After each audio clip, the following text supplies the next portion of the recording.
Alright everybody, time for another video on my pickup here. This is going to be a video related to trying to put on a hitch. Now as you can see, my pickup truck here, Project Lazy Lariat, a 91 Ford F150 XLT Lariat, is parked a little bit into my garage. And there is a reason for this. Okay, so I've been trying to get a hitch put on this truck. Now, when I bought the truck, it had a ball on the bumper. In fact, I think I still have the original ball that came on the truck. Now, I've towed. There it is. There's the original tow ball that was on the truck. Now, I've towed using bumper pull balls before, mainly with smaller trucks like little Rangers or S10s, and it's okay. But I don't prefer it, because if you're, say, towing one trailer one day, and it's one size ball, and then you need to tow another trailer or a tow dolly another day, and it uses a different size ball, you've got to literally get down with a pipe wrench or whatever, and loosen and remove the ball that you're using now, and then you've got to put another ball on. And I just don't like having to do that. I like having a receiver for convenience sake. The last two trucks I've owned had receivers, and it's much easier. You literally just pull a pin and pull out the hitch and slide a new one in and reinsert the pin, and there you go. So the bumper's off, and just wanted to do a little update as to the little problem that you may come across if you ever need to pull a bumper for any reason. Now, there's two ways of removing a bumper from a Ford pickup truck like this. There's removing two bolts on each bumper bracket, and I don't have a source of light. My garage light is not doing particularly well, but there's two bolts down here, and you're not going to be able to see it, so I'm not going to try to show it. But there's essentially two bolts on the bracket, front and the rear. You remove those bolts, and then you can get the entire bracket and bumper out as an assembly. That's what I was starting to do. The problem is well, I don't have the right tools, and the bolts were not cooperating anyway. So for air tool use, this is what I have. The little red one is one that I've had for a very long time, and it does not work correctly, because when my friend used it, he didn't break it in, and that damaged the compressor head. So what happens is it'll run for 30 seconds and shut off. Run for 30 seconds and shut off, even when the tank is dead empty.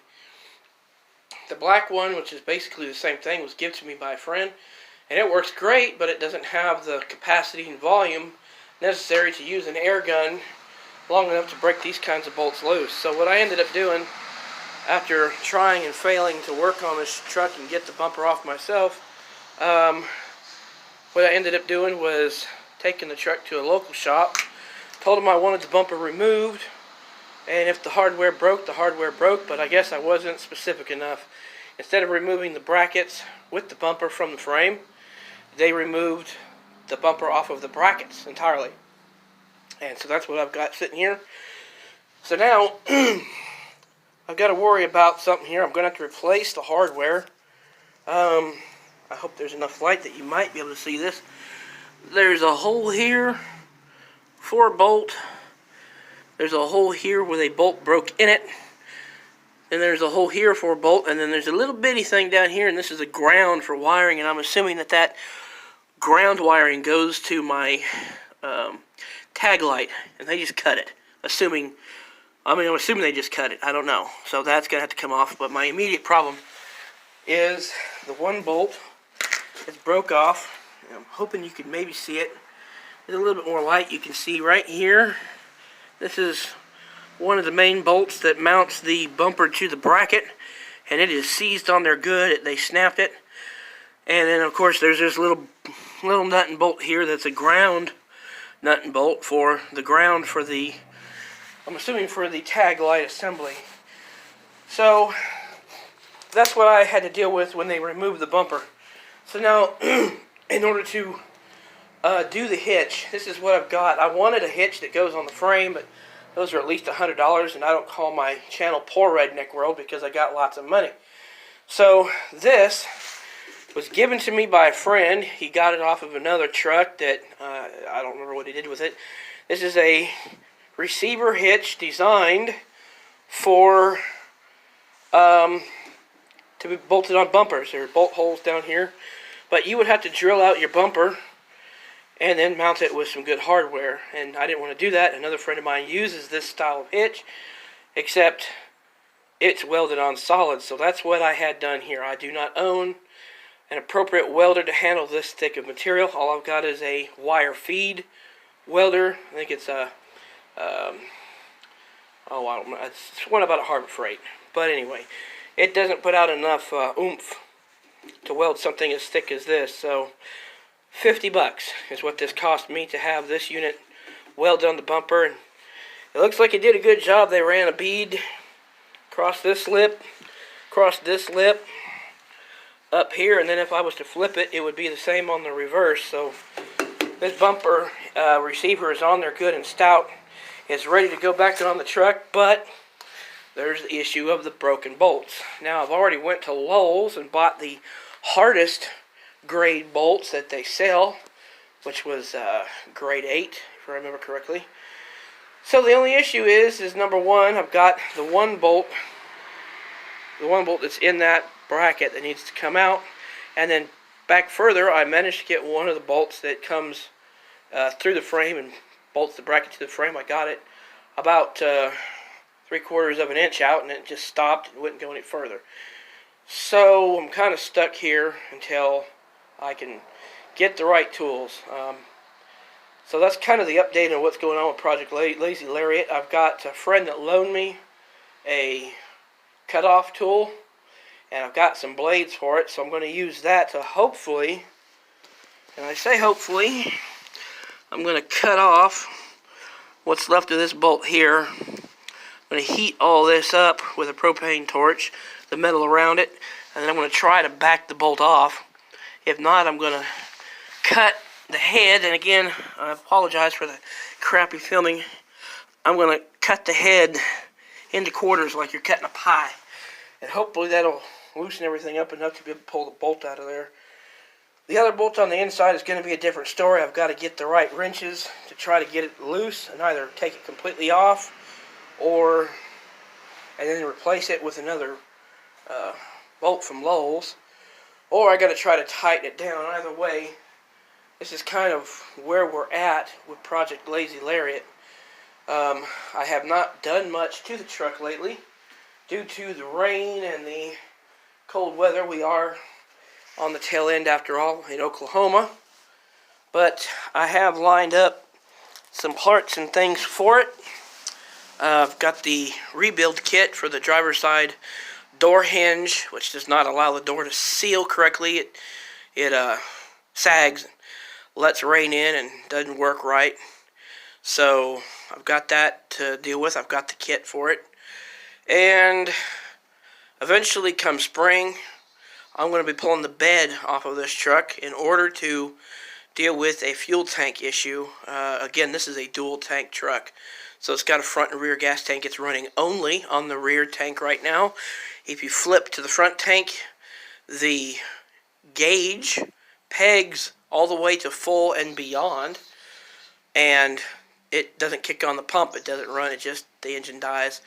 Flip it back to rear, starts right up and runs fine. So obviously I have a fuel tank issue. I'm hoping it's just a pump and sending unit malfunction. I know where to get one relatively cheap. Probably going to get one used. And then I've got a few engine things I need to worry about. But the combination of some problems with my knees and then the bad cold weather has really prevented me from doing a whole lot to this truck. But I'm getting one step closer.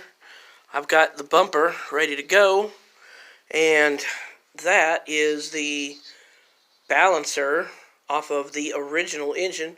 Again, if you have watched any of my videos in the past, you know that I purchased this truck last year with a defective inline 6 engine. I bought a newer engine from a salvage And being newer, there were some things that needed to be changed out.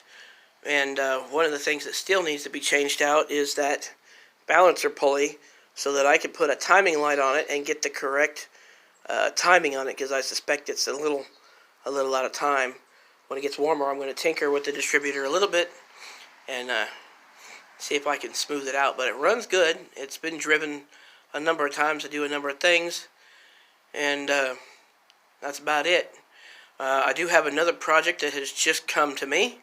It is difficult for me to load things like appliances, refrigerators, and large things like that into a pickup truck by myself. Due to my knee issues, it would be much easier to load it into a trailer that sits lower to the ground and then just strap it down. I've been needing a decent utility trailer for a while, and a friend of mine who helped me acquire this truck also helped me to acquire a small flatbed utility trailer. So I'm going to be getting into working on that as soon as possible. So, nothing else to report on Project Lazy Lariat. It's getting a hitch receiver as soon as I get those bolts removed. So maybe I'll work on that today to try to grind off what's left of that bolt and get this hitch on here, and that would be an awesome deal if I can get this on the truck, and then I'll be able to tow a trailer, which would be great.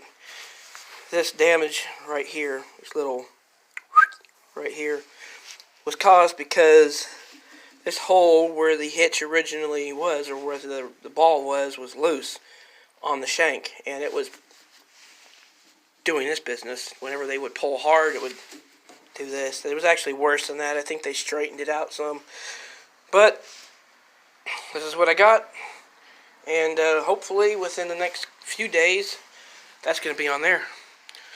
So thanks for watching. Comment below, and I'll see you on the next video.